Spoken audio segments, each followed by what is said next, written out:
Welcome back to the Investor Shed Podcast. I'm Nick Beveridge here with my co-host, Jeremy Kitchen. Good morning. Good morning, Nick. How are you? Doing pretty fantastic, man. Yeah. Yeah, halfway through the summer here. Yeah. Wearing my t-shirts. Yeah. And, dude, this episode, fire. I really love this episode. We are talking about Sales 101. Just giving you really good selling tips on what you should be expecting, what you should be looking out for, and how to proceed. I really got to apologize for saying fire. I hate that term. Yeah, I don't know why you did it, but we're rolling with it. So the new generation says it a lot, and it's just like, ugh, don't do that. That's really woke of you to say, Nick. Oh, come on. Oh, I don't even like that. Anyway, but what kind of food should people be indulging in on this episode? Get the People are food right dying. away. Yeah, people are dying to know what you would recommend. You know what? It's all about cleansing the interior of your gut. Okay. And Andrew Huberman also made another recommendation that you should be drinking coal water. Coal water. Yeah. Or, barbecue charcoal. Okay, like charcoal bricks. Yeah, charcoal bricks. Okay. Well, you rub it in olive oil first. Right. Throw it in the fryer, and then you crunch it up, and you guzzle it down with some water. I remember when Andrew Huberman said that. Yeah, because it's good for your teeth. It's good for your teeth, and it's good if it's good for your teeth, it's good for your body because your teeth are part of your body. Good for your teeth, good for your gut. That's what the government always says. That is what my dad says too. So stick around for this episode all about selling. You're going to love the way we sell. You might. You might hate it.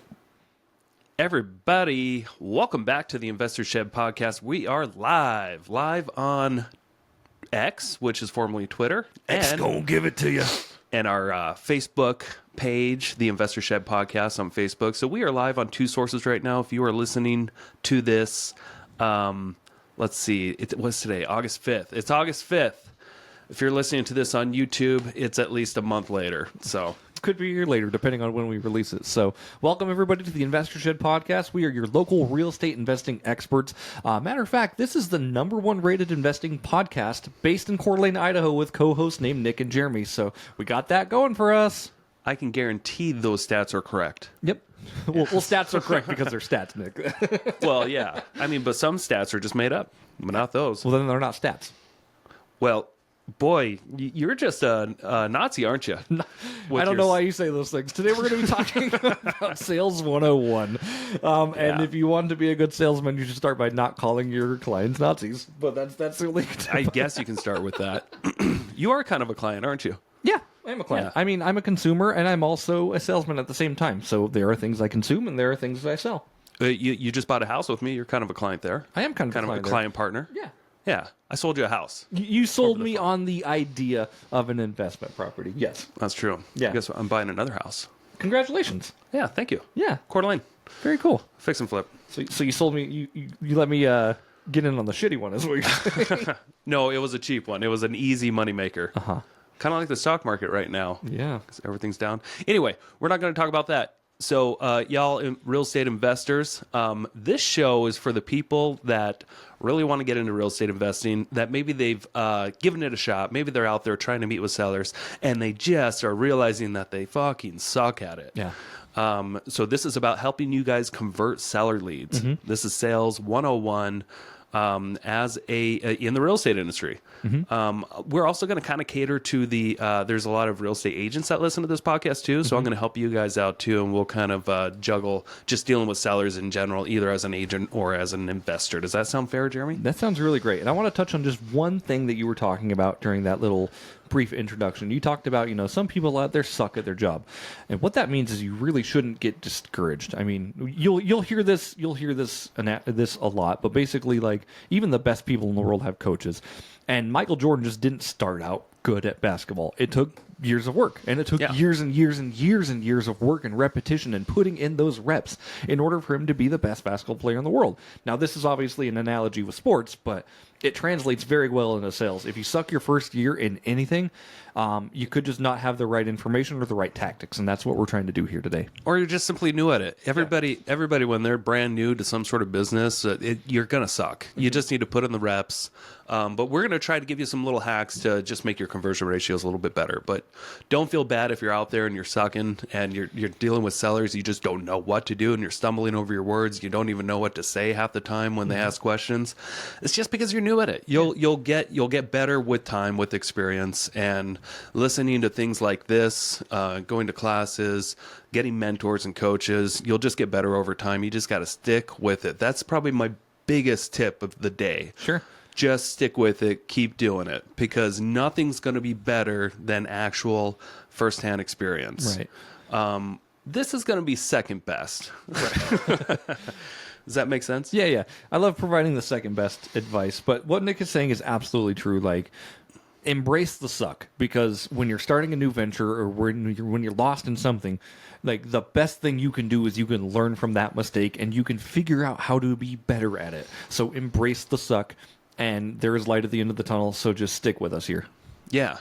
I believe what's going to really help y'all out there when you're dealing with real estate sellers is you just got to figure out, what are you doing there? Like, what is your job? Because some people don't know. Some people just jump into this and they just simply forget all the fundamentals, which is totally fine. I mean, real estate's it could be very complicated or it could be very simple.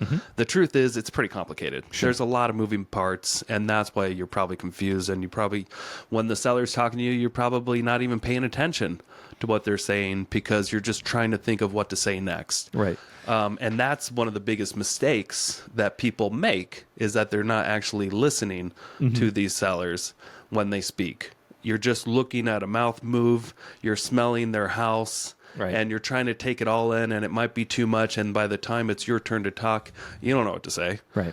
The best thing you can do is just shut your mouth and pay attention.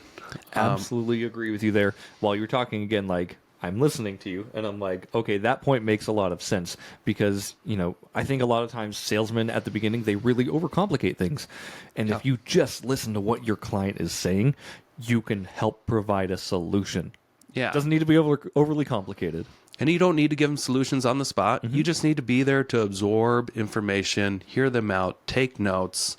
You are going to be that person that moves the ball forward. You're the quarterback. If this is a football team, you're the quarterback. Yep. What's the quarterback's job? I don't watch sports. I don't think.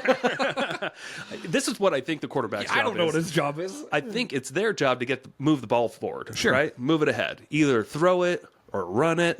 Do some fake things. I don't know. Right. Like their job is to make the right play to move the ball forward. It's not to move the ball forward. Yeah. I think it's like you have to get back a layer from that. Like, it's not to move the ball forward. It's to make the right play to get in line to move the ball forward. Yeah. Let's not overcomplicate this. Okay. Your job's just to move the ball forward. Sure. This is what most sellers want from, a stranger that comes into their house to help them with their situation. Yeah. They just want somebody to come in and tell them what to do next. That's what most people want. They may not tell you right away, but that's what they're anticipating. That's what they're expecting. Right. That's what your job is. And maybe you don't know how to move the ball forward unless you let them vent on you for a while, because you need to know quite a few things before you can give the right advice. Right. And what you're saying too, like, you've got to be the authoritative figure in this scenario in order to help them get what they need. And I'm going to repeat that. Your job is to help them get what they need. If you're trying to sell them something they don't need, or if you're not listening to them, you're not going to get what you want out of this. And obviously what you want to be coming from a place of abundance. And how can I help? How can I serve? If you can answer those two questions before you even sell, selling will become infinitely easier. Yeah. And it's going to be impossible for you to really help them out if all you can think of, like, okay, what's going to be the objections? How am I going to overcome objections? Like as they're talking, a lot of people make this mistake of they're just thinking about their script. They feel and this is what they teach idiots and morons. They teach them how to do scripts, because the script moves the ball forward if you stay to the script. But if you just know how to move the ball forward, you can be unscripted. Yep. And you sound less like a sleazy sales bag man, whatever you want to call it. Yeah. But the reason why, salespeople get kind of a bad rap is because sometimes they're a little too scripted. And it's like the seller just all they're hearing is like, wait, are you reading from a teleprompter? Right. Like, what do you, did you just hear my situation? Why are you saying that? Yeah. You know, I guess you have to be there to understand what I'm thinking in my head. But what you really, really got to do, and I'm going to stress this probably 40 more times in this podcast. Good. Is you've got to take good notes. Just listen. You don't have to give advice right on the spot. You don't have to overcome objections right on the spot. There should be no time. You shouldn't worry about any of that stuff. The only thing you should worry about when you first meet up with a seller is, who are they?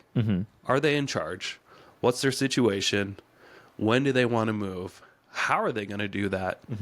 How are you going to help them? Yeah. So, Jeremy, have you had an experience with a salesman at all in the last few years that that didn't really go well? Yeah. Tell me what happened.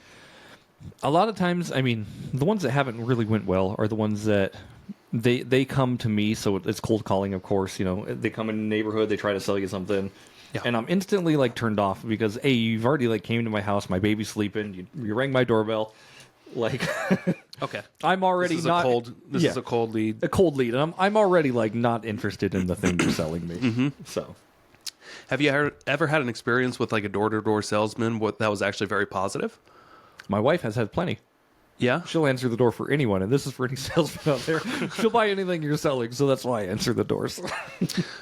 Wow, this is actually a good point. Okay, so there are different people out there, and depending on who you stumble across, some people are going to be easier to sell than others. Yep. Now, this is just you go ahead and write this down, and this is why it's sometimes helpful just to deal with a lot of leads, because you don't even need to be good at sales to make a sale sometimes. It's true. About 10% of the people that you run into, they're going to buy from you no matter how shitty you are. Right. It's a numbers game at that point. Yeah, they're going to buy or sell to you just because you're in front of their face and they're motivated. They're ready to go. Now, you can still screw it up, but 1 in 10 people, approximately, 1 out of 10 or so, 10%, they will almost always buy whoever's in front of their face. Yep. And then there's about 10% of the people that will never buy from you. No matter how good you are, no matter how caring you are, no matter how good you are at your job, they will never, ever buy from you. Right. About 10% of people. Sure. So what about the other 80%? This is where the better we are at our job is where we can absorb that other 80% of people that you bump into. Yeah, absolutely. And that's why this is so crucial and so important, is to learn the steps of moving the ball forward, especially when it comes to real estate. With real estate, you don't have to be this magical salesperson with a silver tongue to actually do a lot of business with people. Yeah. You just need to know what the steps are. You need to know how a real estate transaction works. You need to be able to anticipate problems when you're walking through somebody's property. I think that's way more important than any sort of script you'd ever be pitching. Yeah. So this comes down to really knowing your product. And I guess this isn't unique to just the real estate industry, but if you're selling anything, you really need to be sold on that product, and you need to know how it works and everything about it, and everything about the competition of that product. Right. If you're selling sunglasses in mass, I would imagine if I was selling these sunglasses that I'm holding up here in the video, I'd probably be wearing them on a regular basis when nobody's watching, and get to love them, brainwash myself to this. I love this. I'm selling it, and I'm going to show it because people can smell bullshit. Right. And then we're gonna stop you right there, because this is a really good talking point that I want to hit just a couple minutes on, of course. You really want to become the embodiment of your brand, right? So and we were talking before the show, if I worked at Chevy and I drove a Ford, hypothetically, right? Would my clients ask, what do you drive? And I say, I drive a Ford Escort, and you're shopping at Chevy, they're going to be like, well, why don't you have a Chevy? That's going to be... and they may not ask you directly, but that's what they're going to think. Yeah. I guess so. Chevy is a shitty product. Yeah, huh? yeah. Oh, so you work here, you believe in it, and you don't even believe in it enough to purchase and put your money where your mouth is? Yeah, and this is part of just the sales 101. Whatever product you're selling, you should probably own, or at least really know or obsess over. Yeah. Sometimes if you're selling real estate, you don't even own a house yet. It's gonna be difficult for you to convince people that buying a home is a good idea. Right. Not only that, like it's so easy to just it helps you be relatable when you know and use your own product, right? Like if you were selling or if you were, selling houses, right? And somebody says like, "Oh, what happens here with I didn't get approved for FHA." You've gone through this before, and you can say like, "Oh, there was a time where I didn't get approved FHA. That just means we got to go do a conventional thing," and you help move that ball forward, right? Like because you know the steps. Yeah, and I've gotten an FHA loan before, haven't you? Yeah, I was making a hypothetical. Okay. So saying that, like, if your client couldn't get approved for an FHA and they thought like the world was going to end, like, no, it's fine. Really, we can pivot into this. Yeah. Or like I've had to do this, and you can say that I've had to do this particular situation, and that makes it much more relatable. True that. Yeah. So that's one of the biggest things. No, I'm going to say this a lot. That's one of the biggest things. There's a lot of big things. There's a few big rocks, like 5 things that you should really all consider. Let's just run through them real quick. Yeah. The first thing we mentioned, you got to listen. You got to listen to what that seller is telling you, or whatever, whoever if this isn't a real estate podcast for you and you're just listening to Sales 101. Yeah. You've got to be listening to your potential buyer about what their needs are, and really take note in your head at least. Oh yeah. You can't just be thinking about what you're going to say next, because you're going to screw it up. Right. You're gonna trip over your words, and you're gonna stumble and fall because you're not paying attention. Yeah. My wife catches me do this all the time, where I pretend I'm paying attention because I'm distracted with other things, and then a few minutes later, she's like, "You didn't listen to a word I just said, did you?" And she's not happy with me. Right. Yeah. And if I was selling her something, I probably wouldn't get that sale. No. You have the grace of a graceful wife. No. But like we tend to zone out a lot, right? Yeah, it's we do. It's this generation. Yeah, there's nothing wrong with that, and I'm glad your wife has enough, like humbleness to kind of course correct you. You didn't hear a single thing, did you? Whoops. Nope. Yeah. So, I mean, You're right. You got to go in prepared. And how can you be prepared to be focused? I mean, are you hydrated? Yeah. It's That's true. a big thing. It's really true. It sounds stupid, but like, are you drinking enough water throughout the day? Can you actually focus? Because focus takes a lot of brain power. Do you did you exercise that morning? Did you drink enough water? How's your sleep? Did you sleep well enough the night before? All these things can make you a better salesperson if you're mentally prepared, because sales is a mental game. 100%. It's not about turning wrenches. Yeah. It's about turning wrenches in your mind, Right. and helping others. So you got to be well rested, well hydrated. Those basics things before you can be, well focused enough to pay attention. Yeah. Because it does take a lot of effort. I would lump that all into one category and just, prepare your body or something like that, where you want to be hydrated, have good rest, and, be in a good headspace mentally to sell. Because if you bring your personal problems into your work, your clients are going to feel that. There's no denying it. Like I know when I've had bad days, and it happens, you project out. Yeah. I basically act as a channel or a funnel for what emotions have came in. Like, these things hit me, and then they go out towards my customers, and I can tell that they know that something's wrong with me, and they're at unease. Yeah. So you got to be in a good headspace. You got to pay attention and listen. The next things that you really got to consider is that when it comes to when people are comfortable doing business with other people, it's because big 3 things: they know, like, and trust that person. Yeah. So here's the other 3 things: know, like, and trust. Do they know who you are? Now, if you're just texting and you're on the phone with somebody, they may not really know who you are unless you meet them face to face. Right. So write this down. Try to meet face to face. Try to get an appointment. An appointment is part of the selling process.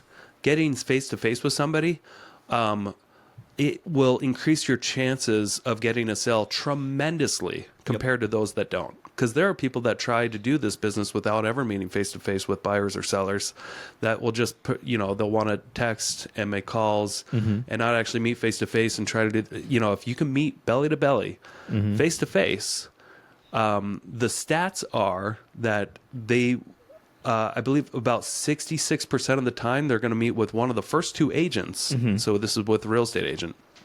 the seller will work with one of the first two real estate agents that they meet face to face about that particular transaction. Yeah. So huge odds if you can just meet face to face. If you're the first, it's even better. Right. And I will say, like, I do obviously real estate photography as well as real estate investing. Some things I've heard from my clients about how they acquire these clients, because I'm always just interested. You know, my client is a real estate agent, right? So I'm like, how'd you meet these people? Or, you know, when they're not there, like, how'd you get this client? What'd you do? How'd you get this lead?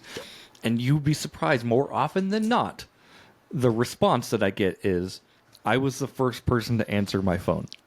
Yeah. I'm not even kidding. Like, a lot of agents have been like, I got this listing because they said I was the first person to answer the phone. It's amazing. Yes. We're living. Yeah. I'm just so comfortable in this business because I know that the competition is so weak. Yeah. Most people suck at their jobs. Sure. Especially in the real estate sales industry. Yeah. And that gives me such comfort knowing that I'm always going to probably be secure as long as I just do my job. Yeah. Pick up the phone, call people. If I make small promises, I'm going to deliver. Mm-hmm. Yep. And that's another thing. So know, like, and trust. We'll skip over the like real quick and go to trust. Yeah. To get people to trust you, there are some things that you're going to want to do as far as when you make a promise or any kind of, like, you tell them what you're going to do, you actually do it.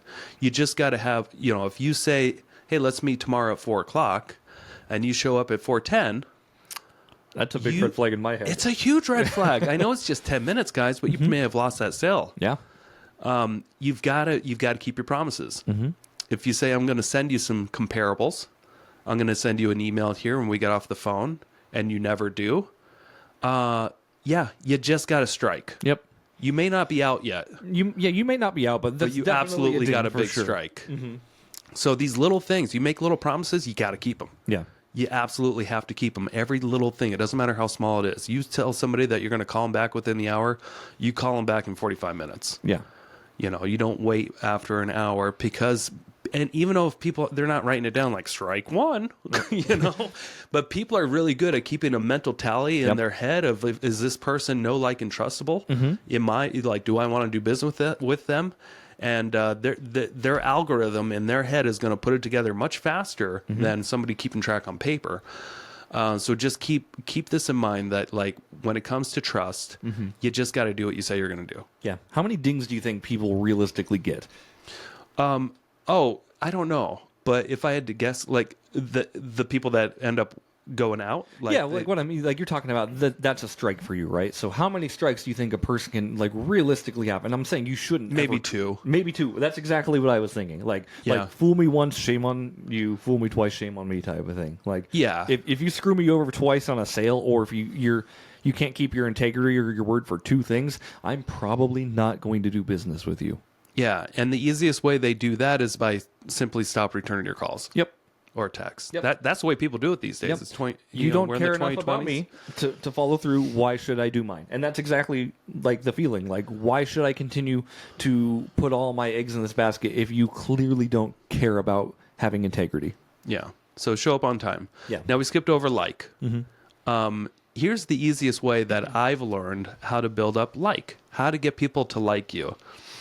Now, it's not about building rapport as much as you think. You know, if you go to basic sales classes, they're going to teach you, hey, you know, bring up fishing and try to build that, you know, build that common ground of, oh, I love fishing too. And maybe, you know, I can take your son out fishing too. You know, don't be like, don't be a weird pervert about it. Yeah. Here's how to get people to like you. You just let them talk. I love that. That is the best way to get people because you're giving them a feeling of importance. Yeah. And that's the best thing you can do for somebody. You're giving them the ultimate human trigger of, you know, the ultimate human desirable thing is a feeling of importance. Yeah. Everybody wants to be validated. And if you can spend a solid hour with a seller and just ask questions and just take notes and just be there to hear them talk and vent, let them vent on you about their family, Right. about everything that's going wrong in their life and everything that's going right and their dreams. Yeah. And you just let them talk and talk and talk. And you just ask questions. You never have to tell them about one personal thing in your life. Yeah. And they will love you. Well, absolutely. I've done it so many times. Mm-hmm. And here's why I know I've done it so many times, because I'm an awkward piece of crap.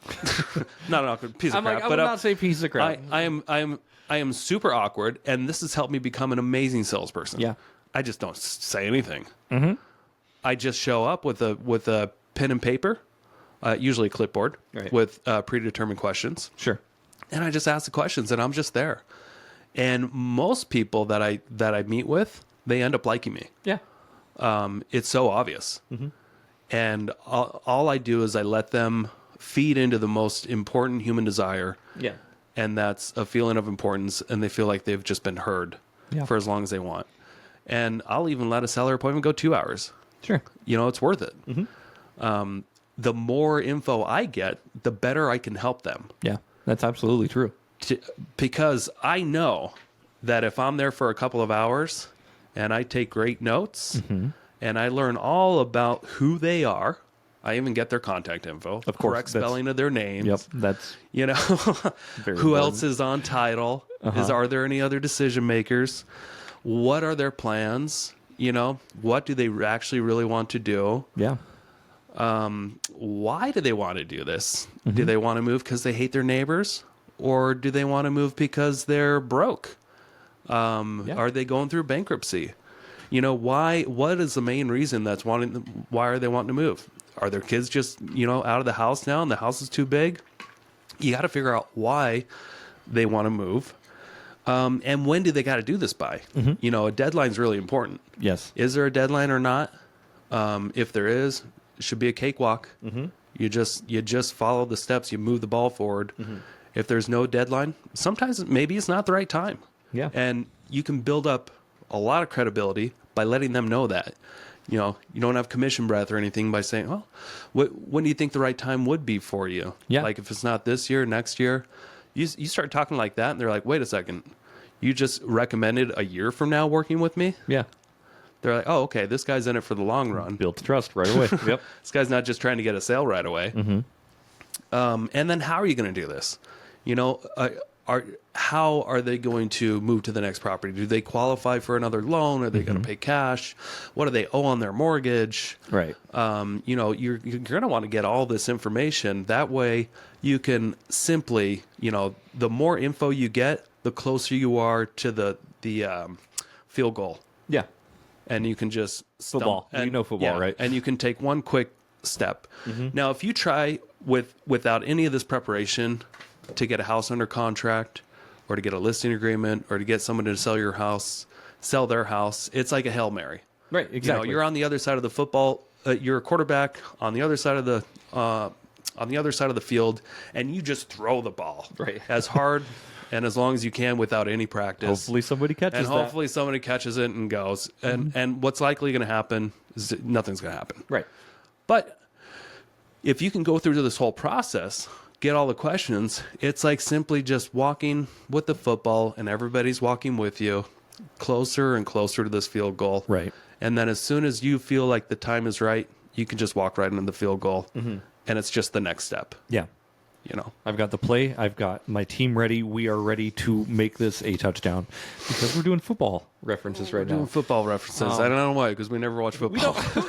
We watch football like once a year, maybe. Used to play NFL Blitz all the time. That was pretty fun. And 64 But I don't. That's not like a true reflection of football.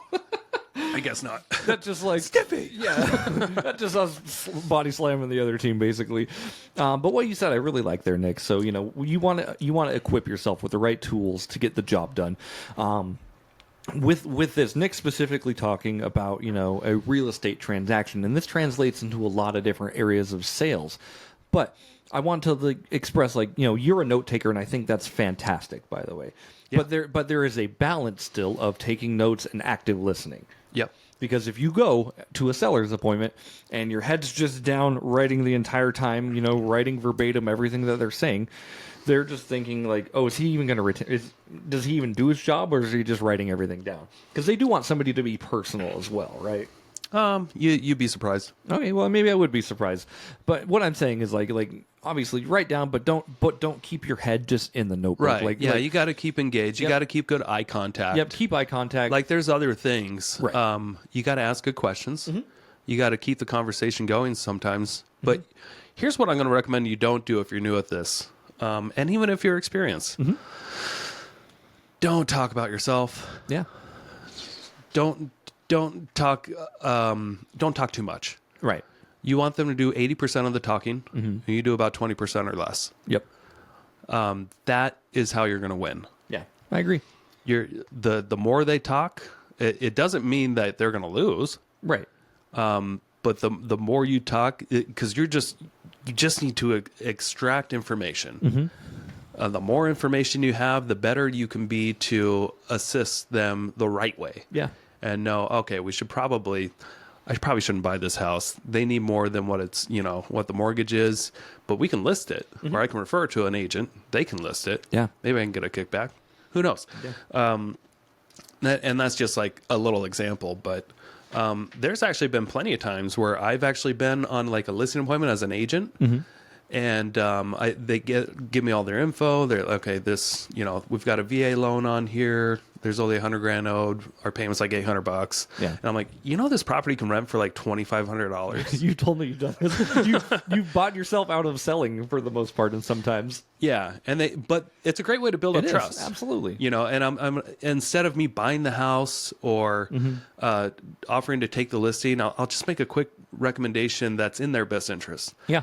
And I'll say, have you ever thought about wanting to own rentals someday? Yeah. Oh yeah, no, we'd love to. I'm like, you got one right here.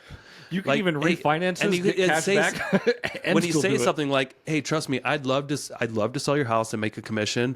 However, I think you're in the perfect spot to actually just keep this as a rental. You can potentially refinance it, pull some cash out if you need, but your payment's so low and you got such a great interest rate.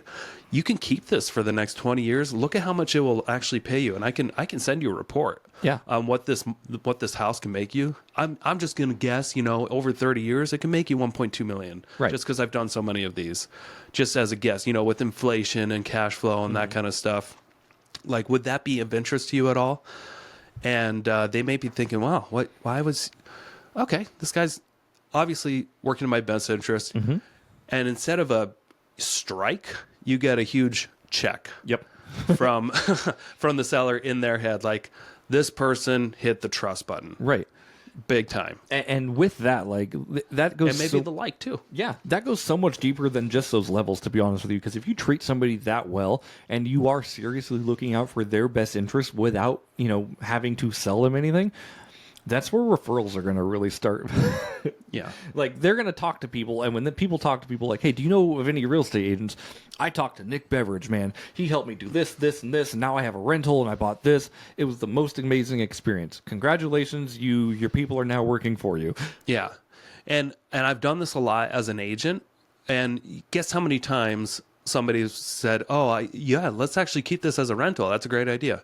How many? Once. Yeah. Once. I've probably said this 100 times. Yeah.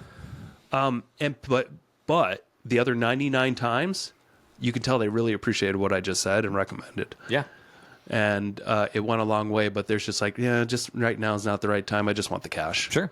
A lot of people just, they love the idea of owning rentals someday. But if they've never done it before, that's a lot for some people. But I think it's kind of a fiduciary responsibility to just let them know, hey, I think this is your highest and best use right here. Yeah, absolutely. At least let them know. And again, that just builds so much trust and, like you said, so much liking with that, because you're being completely honest with them and you are really looking out for their best interests. You get that check mark and they really feel that, okay, this guy's working on my behalf. So it's really good. Yeah. All right. So when it comes to sales, those are the big things. You got to be hydrated, well rested. And if you're not, try to do the best you can on the other stuff. But it really does help. And this sounds so stupid and corny, but if you're well rested, you're hydrated, you can just focus better. Yeah. And when you can focus better, you can be present and ask good questions, because it does take a lot of energy. Yeah. At least for me. I don't know about you, but have you ever like just been in some stranger's house for an hour or two as they just talk and show you everything? It can mentally drain you just because you're absorbing so much info. And I got to take notes, and I'm taking photos because I'm not going to remember it all, but the photos help. It's not like you're not doing anything, Right. but you don't have to say anything. You just got to ask good questions. And you don't always have to know off the top of your head what questions am I going to ask, because they could be right in front of you. They can. Yeah. Just print off a checklist every time, the same one. I ask these questions. Who is the person? Who is this? What is their phone number? What is their email? What's the address? Right. Basic stuff like this that you'd be surprised a lot of your competition isn't even getting all this info. Yeah. And that can really go against a strike against you as well, Nick, because if this client calls you back and says like, hey, it's so-and-so with this address, and you're like, oh, I don't have any notes on this. Yeah, I don't have a database or anything. Yeah, I don't keep your contact info. Sorry, who is this? I'm being 100% sincere on that. Like, like people have called me before, and this is to my detriment too, as well as like, when you talk to a lot of agents, sometimes you realize who's not going to make a decision. Yeah. And I kind of just cast them back. Yeah. But then they'll call me back and be like, do you remember the phone call we had last week? And I'm like, no. So this is a good transition. Exactly. We should probably talk about getting organized. Yeah.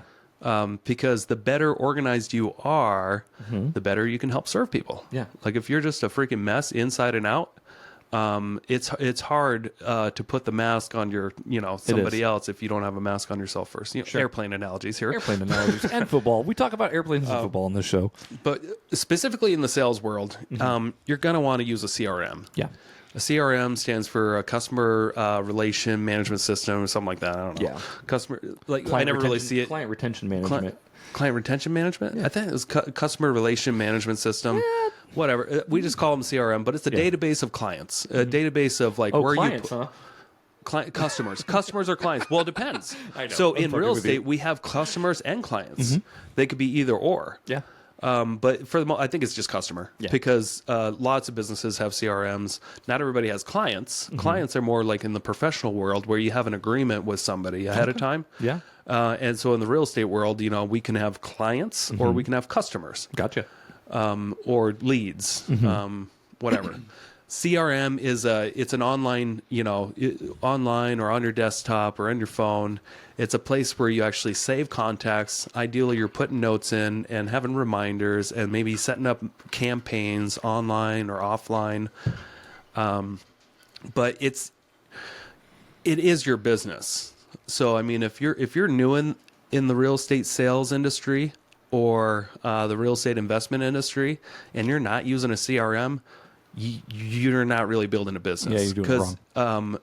The professionals out there say that your database is your business. I mean, this is your sellable, tangible asset, is a client database of everybody's, name and contact info, notes, anniversary information, birthdays, those kind of things that you need because you need to stay in contact with people on a regular basis. You want to hear something interesting, Jeremy? Of course. Hey, quick commercial break here. Thank you so much for listening to this podcast. I really do appreciate it. If you want to give back, let me help you buy a house, or I can help you sell a house. It's the only way I make money when I'm not investing in real estate.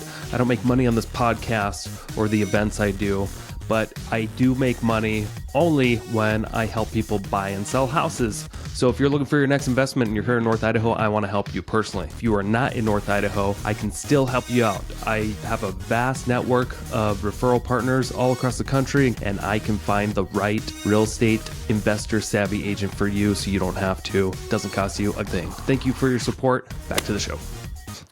About 4 years in to me being a real estate agent, I've been an agent, by the way, for 14 years.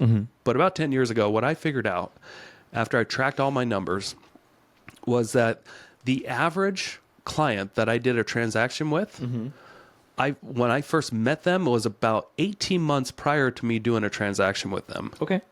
18 months was the average. A year and a half. So think about all the people that you deal with in business, and if you don't have any notes or anything like that, it could become quite a mess. So yeah, it took me a while to realize, 4 years into it, that sometimes having a really strong database is everything. Yeah, absolutely. So here's what you're going to want to do. Whenever you get a new lead or whatever, make sure you get the client or customer's first name, last name, phone number, email address, and address. Yep. And you want it all correct. You want the correct spelling of their name, the correct spelling of their email, and the correct phone number. If you have any of that incorrect, it's going to be very hard to make a sale. Yeah, absolutely. Even if you just email or text them and you spell their name wrong, it's almost like a half strike right there. Like, ooh, This guy doesn't even. Yeah, you're not quite where I need you, but it's something that people will remember. Like, this guy is messing up my name and my email address, and I've told him 4 times. Yeah, or if you take down their email and then you're messaging them for 2 years and wondering why they never get back to you. Yeah. Maybe it's because you have the wrong email. It happens. Or if you took down their phone number, or you didn't save it on your phone right away, and then you just like kind of took it down, but you replaced a 1 with a 7. Yep. And then you've been trying to get a hold of them for 6 months, and they never called back, but you were just calling the wrong number the whole time. Like, it's important to like kind of go over this stuff. Yeah. Like, usually if I get an inbound lead, which is somebody calls me, I always save that number. And before I do that, I ask them, is this your number, the one that you called in on? And I'll read it out to them, because sometimes they were transferred from a different company, like Zillow, or my office may have transferred them, and it's not always the same number that calls in. Yeah. That's their number. Or maybe it's a house phone or business number that doesn't Exactly. receive correspondence, right? Like, Or they're calling you from their work. Yep. And then, you call back 3 months later and you hit up Les Schwab's and you're like, crap. Yep. Well, that leads gone. Yeah. Is there a David that works there? Which David? He wanted to sell He wanted to buy a house. Listen, if you don't want tires, I got to go. Yeah, we're freaking busy, man. You know how they are with Les Schwab's. They are. They're like, dude, we're gonna fix everybody's tires. I don't have time for this. Yeah. So this may sound so basic and stupid, but it's so important. You got to have good contact info. You got to have the correct spelling of their first and last name, the correct phone number, the email address, and then get their address too, because that's pointless if you don't have it. And if you're trying to sell their house, Yes. Or buy their house. And I'm going to kind of segue into something that I think is very important as well, because it kind of goes along with having the correct info. It's the follow-up. Yeah. Right? Yeah, we'll get there. We'll get there. But like what I wanted to talk about in this specific example, say you're going to be sending... say you're going to send some comps to a customer, right? You get their contact information, you send the comps. You don't just send the comps and stop. You call them or text them and say, hey, I just emailed you. emailed you the comps. Please be on the lookout for those. Yeah, because most people don't open their emails. Right. Or sometimes if you get the email wrong, you could send it to them on accident and they never get it. Yep. I know a lot of, like, my Gmail will let me know if they, something didn't go through right. But it's always a good idea to text somebody too. Right. Just let them know, hey, I just emailed you this. Yep. And that kind of goes in with the hand-holding and being the authoritative figure, right? Like, okay, we're helping you make a decision here. I'm helping you get the things you need so we can walk forward together. Yeah. When you reach out to people, here's a recommendation too. Leave them a voicemail, even though most people don't check voicemails. Only about like 15% or so Yeah. It's wild. of people will actually listen to a voicemail these days. But the people that listen to them sometimes appreciate it. Sometimes it's a good, you got to leave a voicemail. And then also send a text. How come you don't do that email. with me? Oh, I've given up on you a long time ago. Thanks, buddy. I appreciate you. I'll get a missed call from Nick, and then it's just like, there's no text or anything. And I'm like, what does he want? Well, I know you don't check my voicemails. I do check. Oh, okay. This isn't about you. You're not a client. You're a friend. I just wanted to call you out because there's a couple people that don't like leave a message. Yeah. And that drives me mental. Like when someone rings and they don't leave a voicemail? Someone calls me, Yeah. and then they don't leave a text or a voicemail. Oh, yeah. Well, it's just a... Well, okay, so you're a friend. Sure, If you were a client, I would absolutely leave a voicemail. Right, of or course. send a text message, because there's something that's probably, trying to move the ball forward. Right. With you, sometimes I understand that you'll get the missed call. You'll just get back to me when you when you have a chance. I don't know, with my buddy, I don't have to be like, hey, Jeremy, this is Nick. Why don't you go ahead and give me a call back whenever you get a chance? Because that's assumed with you. I understand that. Yeah.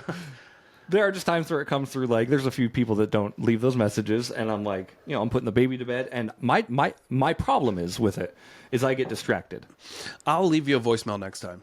Or just a text. Or I'll send you a text? Yeah. Yeah, you do better with text, don't you? I do better. Like, a lot of times if I'm putting the baby to bed or whatever, like, I get out, I check, I'm like, okay, missed call, and I go back to putting my baby to bed. And then I don't go back to check the missed call again.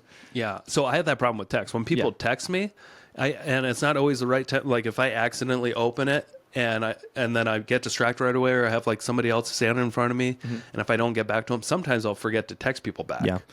I love the unread feature on Apple. You can. Oh, is there an unread feature? You can unread all of your text messages. Okay, I just got an iPhone. Okay. I'll show you how to do that. I need to start doing that. Everything that's unread in my phone is a to-do. Okay. So I couldn't do that with my Android. Okay, I'll show you how to do it when we're done. But anyway, yeah, the follow-through is kind of what we were talking about. I'm just giving you crap, of course, but just letting you know from a consumer standpoint, right? Like, if somebody calls me and doesn't leave any sort of message, I am guilty of getting distracted. Yeah. And it's nothing personal, but it's just like, oh, maybe he didn't want anything because he didn't leave me a message. Yep. And that's how I would assume an average consumer would feel as well. Yeah. Now, you might be thinking, okay, so how many times do I actually reach out to somebody before it's inappropriate? 70. And I don't think there's any real rules here, but here's what's almost guaranteed to happen. Whenever you leave a voicemail with somebody, they usually don't get back to you. Yeah. If you send them a text as well, there's like a 50-50 chance they might get back to you. Yep. If they still don't get back to you, there's two things. Either it's just still not the right time for them. Yep. Or they don't want to work with you. But you don't know. Yeah. So don't make an assumption and be like, they don't want to work with me. Maybe assume that it's just not the right time. And here's what I would do. Use your CRM to set a callback task, reminder, whatever it is called in your CRM. It's probably going to be called a reminder or a task, or an event in the calendar. But just simply, if you leave them a voicemail, make a note, left a voicemail, sent a text, and then 2 weeks from now, approximately, you judge it, but 2 weeks, check in. Yeah. And if you feel like that's too much, maybe check in once every month. It depends on the when you are talking to that seller, their motivation levels at the time. You can kind of sense if they're like just kind of looking into this.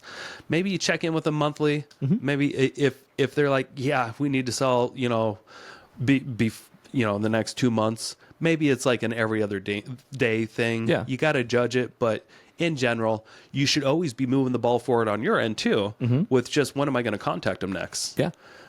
Never just leave something up to chance. Right. You always got to have a little bit of control, and that's by setting an appointment either with yourself or that person always until the transaction's done. I love it. So you keep checking back with them, and maybe it is 8 months from now until they're like, oh, actually, I am getting motivated now. Can you come over? Yeah. Life was busy. I'm sorry. Yeah. And this could be an 8-month process of just following up, just checking in. And you don't have to be annoying about it. Yeah. Just check in. Hey, just wanted to see if you are still planning on selling this year, maybe next year. Let me know. No hurry. Call, text back.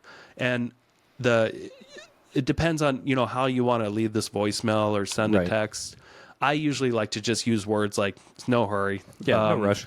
No rush. Feel free to get back to me if you can. I'll check in, not a couple weeks. With my business, my photography business, every time I say no rush to somebody, they get back to me almost instantly. Yeah, but you want to put it out there that like it's not an emergency. Yeah. I know you're busy, even if they're not busy. Like, I'll have unpaid invoices, and I'll seriously text them like, hey, no rush, just want to let you know this is available. Let me know if you have any questions. And like within 20 minutes, it's usually paid. It's pretty wild. Yeah, you're just setting reminders. People get busy. They get distracted. Yeah. They forget to return calls. They forget to return texts, just like we do. Yeah, we're human beings. So just know that if you just go into this with assuming best intentions, you're going to do better than most people. I love that. So when you do finally set that appointment, little tip, don't let them set the appointment. You ask them, would today work, or maybe tomorrow, or, Stop right there. 2 choices. 2 choices. Yep. 2 choices. Do not give 3 choices. Or don't say, hey, when are you available to meet? Right. Oh, God. That's a lot of people. You'd be surprised. Right. 80% of the people can't deal with a question like that. What you were going to say is like, are you available today, tomorrow, or maybe later this week? You funnel it down to, are you available this week or next week? And if they say this week, cool. Monday or Thursday. Yeah, that's a great thing. This week or next week. Because honestly, if you give 3 is too many choices for the average person to make. I think we've talked about this on another podcast before. Yeah. But when you give them 3, they're like, oh, there's too many. But you're basically funneling someone into a So you start broad. Yeah, right. this week or next week. That's a great analogy. Yeah, I'm finally ready to meet. Okay, great. You want to meet this week or next week? What works better for you? Probably this week. Okay. Well, I've actually got some time later this afternoon around 4 that I can pop in, or Thursday's pretty free in the afternoon. What works better for you? Maybe Thursday would work. Okay, great. 2 o'clock, 4 o'clock. What do you think? 2 o'clock. Great. It's perfect. So you're constantly giving them a couple of options, and you also don't want to make it sound like you're just always available. Right, exactly. That you don't want you know, like when you call to make an appointment at the doctor's office, they usually just give you a couple of options. Yep.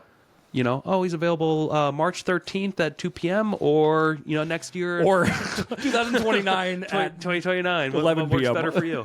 Wow, the doctor sounds busy. Maybe I'll drop my plans and I'll show up on March 17th. Whatever. Absolutely. So it's okay to not tell people that your calendar is wide open. Right. Try to set some boundaries and make it seem like they just have a couple of options, because you're just going to overwhelm them if you don't. Yep. I did that yesterday when I was setting up a photo shoot. Yeah. Somebody asked, what do you have available this week? Or what do you have available? And I've got like enough availability, but I'm like, I have time on Tuesday or Wednesday. Yeah. And he's like, Wednesday works. I'm like, great. I'm available from 10 to 1. And that was it. Yeah. Versus like, what time are you available? I'm just like, and then he's like, 1 p.m. on Wednesday. I'm like, sold. That sounds great. Yeah. I'll see you then. Now, if you set an appointment at 4 next Thursday, you show up at 3:55. But don't walk up to the door at 3:55. But like, pull up a few minutes early. Check out the neighborhood. Yeah. Make sure, give yourself enough time. Don't just show up, because if you're even 1 minute late, sometimes people are like, ugh, what the heck? Not everybody. Yeah. But there's probably 30% of the people made that up. That's a made up number. But likely, 1 in 3 people might just be like, ugh, this guy's late. Yep. Strike. I typically show up anywhere between 10 and 15 minutes early on my photo shoots. Now, what you don't want to do is show up too early. It's true. Yes. Kind of where I was going with that. That could be another strike. Yeah. You show up a half hour early. God, we said 4. I'm not ready. Right. Ugh. Strike. Duh. But everybody could be fine with a few minutes early. Yeah. And then maybe you show up to the actual door 1 to 2 minutes early. You knock on the door, but you can show up, get ready, drink some water. Yep. And here's a little tip. If you're like me and you're very hydrated throughout the day, I usually stop at a restroom before.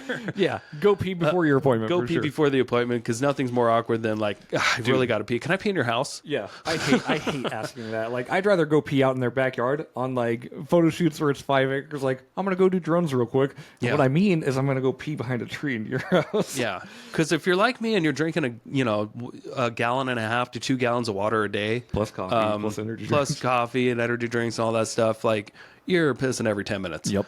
But I can usually hold it for an hour if I go pee just before. Funny we should talk about So be prepared. So we're on 50 minutes of recording, Nick. Yeah. I can bet.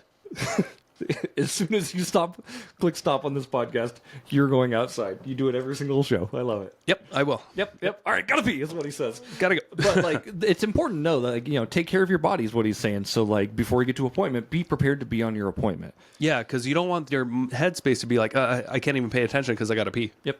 And that's just part of just being present. Yep. Being present. And what I do so often at times with my line of work, I do show up, like I said, 10 to 15 minutes early. I'll knock on the door and I'll say, hey, I'm here, 10 minutes early. Is that okay? I mean, is it okay if I get started? If not, I'm happy to wait. Like, yeah. A lot of times, because I'm dealing with my client's clients at this point. So I'm trying to keep, like, I am the face for my client, for their clients in my job. Yeah, true. So I'm trying to be respectful, on time, lighthearted. Hey, And then from there, we kind of talk about like, as I'm on the job, I'm still selling. I'm being an authoritative figure. I'm being like, okay, so here's what we're going to do. Today we're going to start with drones. Should take about 15, 20 minutes. I'll pull out my ground camera. We'll do that. Should take about 30, 40 minutes. Yep. And then we're going to finish up with a video, which should take about another 20 to 30 minutes. So I'll be here about an hour and a half today. Is that okay? And I just let them know, and I set the precedent for what they should be expecting from me. Yep. And be prepared. Like, know a little bit about their house before you show up. Yeah. Know how many bedrooms should be in the house and what the square footage is and when they might have bought it. You know, check the MLS history or the Zillow history or whatever. Try to have a lot of this info already kind of in your mind. It doesn't take long to prepare. Right. It could take 15 minutes. Yep. Depending on how good you are at this. But, like, take the time to actually prepare so that you can kind of already anticipate what this house might be like and what their situation could be like. You know, if you know they just bought 5 years ago or you've had it for 20 years and there's like no mortgage on it, and you can kind of look up this stuff in public records and just kind of get an idea of what to anticipate, and then be because you'll lose you're going to use less brain power to already, you know, kind of confirm those anticipations. Sure. So you might be thinking, okay, you guys, you're 53 minutes into this. You still haven't even talked about the actual sales. Yes, we have. We have. It's all about the prep work. Yep. 80% of it. Just think about going to like painting a house. 80% of the job is just like prepping, you know, cleaning the house, Buying materials, like taping off, you know, doors and getting windows. your paint suits on. It's 80% of the work is actually just preparing the house to spray paint on it. Once you've done all this, you know, you've got them to know, like, and trust you. You figured out the who, what, when, why, how. You've already set expectations and met them. You've taken the time to listen to everything. Sales is a piece of cake. All it is just pushing the ball forward. Yeah. It's just taking that next step onto the field goal line. But you got to understand, all of this is so much easier when you do all the prep work. Yeah. It's so much easier. You don't have to be that sleazy salesperson that's scripted. You just got to do the prep work, know what's best for that person, and then when the timing's right, you don't even have to say, can I have this listing? Right. All you have to say, if you're an agent, is, are you ready for photos this week or next week? Yep. I love that. Like, seriously, funneling them into two spots, because they will make a decision one way or another, and if they're not comfortable with that decision, they will let you know right then and there. Yeah. Like that. If there's still objections you need to overcome, that is where they will do it. I promise you. So if you're setting an appointment and they say this week or next week, well, we're not quite ready, and you're going to get that cue from them. Yeah, sometimes. Yeah, sometimes. I mean, it's all about just not pressuring people into what. And that's part of, like, not know. You should know if they're ready or not before you ask a question like that. Yeah. And then if you're like a wholesaler or something like that, and you're like ready, you feel like it's time to make an offer, then you can say something like, "Well, I mean, I think I'd be prepared for this house. How much are you willing to sell it to me for?" Yeah. You know, then you can go down that rabbit hole. Right. But it's all, 80% of it is just that prep work, and I hope this helped today. Yeah, absolutely. And we're going to talk. I just want to talk about just a couple more things. I know, Nick, we mentioned the know, like, and trust, and you're going to hear that a lot in a lot of businesses and a lot of different scenarios. But it actually really works. You want to be somebody that people know, and you have to figure out, how do people know you. But that's what Nick said too. Like, let them talk, because when they talk, they feel heard, and when they feel heard, they feel like you know them. Exactly. Kind of weird how it works like that, but trust us, it does work. Yeah. How hard would it be to sell your mom? Yeah. You got to become their son. Yep. It sounds stupid, but You got to become their poppy. yeah. Like most parents know, like, and trust their kids. Right. Well, unless you're a bad kid. Yeah. But But that works in, like, a lot of different businesses, right? But then there's other things. You'll hear Alex Hormozy talk about this as well. Instead of the know, like, and trust, it's the person, price, and product, basically. It's almost the same thing, though. But people do business with somebody, with either a person or a price or a product. And you have to figure out what exactly it is you're selling and how you fit into that mold. And this is more of a services product type assessment versus, a real estate agent, which I guess would be a service, wouldn't it? Yeah, real estate agent would be a service that you're selling. Yeah, it's a service you're selling. But, person, price, or product. And if you're selling products, like, do you have the best product? What's your quality of your product? How is it priced? And are you a person? Are you the embodiment of that brand that somebody can know, like, and trust? Yeah. And if you're an investor out there, I mean, you're still selling a service of buying their house. Yeah, absolutely. But you still got to build up that know, like, and trust. It's not just about the offer.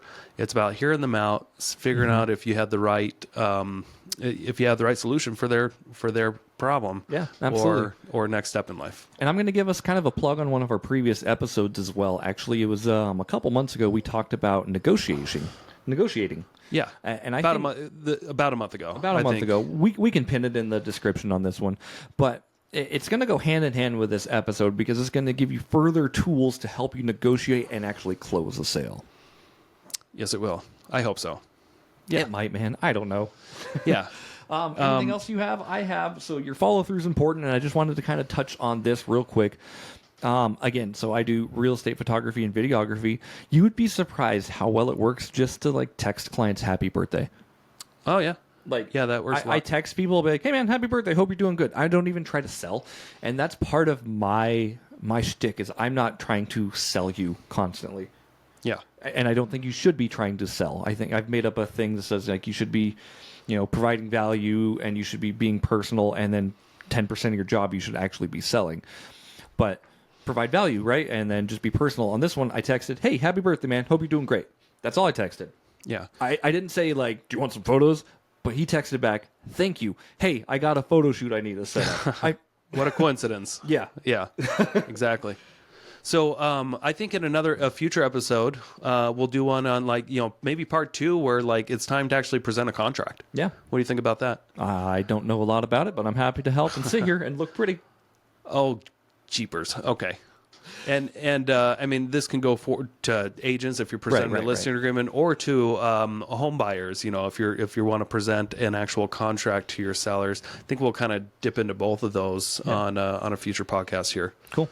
One extra thing that I just wanted to touch on really quick. Selling requires thick skin. Oh yeah. We didn't really talk about like just being prepared to be rejected. Yeah. And you're going to get rejected a lot depending on the type of leads you go after. Yep. If you're going after mostly cold leads, so if you're door knocking or cold calling, anticipate a lot of it,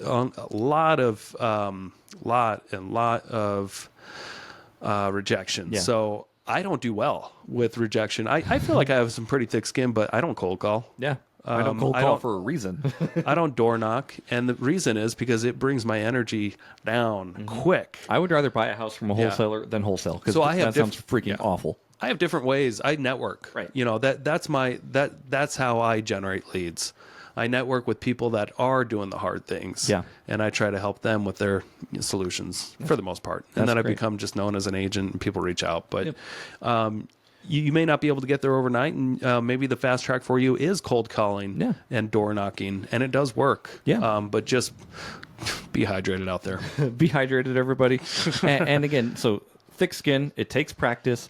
You're not going to be great at it from the beginning. And knowing that you're not going to be great from it is part of the fun, I think. Like I've embraced the suck, and I love the grind.